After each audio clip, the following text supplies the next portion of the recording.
Alright, BBQ Rando's here, and who do I have with me? Arianna barbecue. Arianna BBQ. That's the famous BBQ Pickle granddaughter of mine. Here we go. BBQ Pickle. There we go. Alright, thank you, Arianna. Now, we're going to do here tonight, we got some Liberty Bell, and we have some sparklers. So we have whistling sparklers. Woo! 6 to a pack.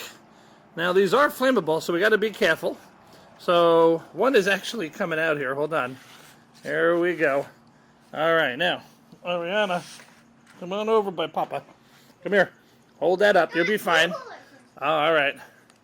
Well, kind of hard to do this. No, I got the phone. Here we go. Hold on a second.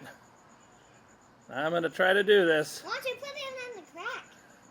Yeah, I guess I could have, right? Hold on. Okay.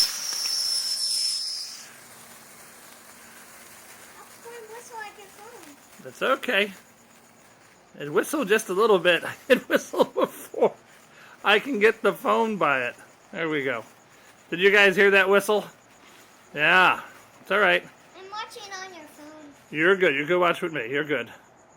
All right. Now. Is that it? Yeah, that was it. Let's try another one in a minute. I'm going to try that again, so hang up here, everybody. Let's see. Ariana's holding it for me. There we go. Watch. Hold it up straight, sweetie. Whee! That's it. Okay. Hold it like that. Put your hand up in the air. Straight. Up in the air like the Statue of Liberty. There you go. There we go. Don't move it. Is it going to whistle again? Nah, it just whistles the one time, I think. What do you think? Was that pretty cool? Yeah. Yeah? Would you buy more of these? Yeah. All right. That was a pretty good demo. Arianna, thanks for helping out. What do we say? BBQ Pickle. BBQ Pickle!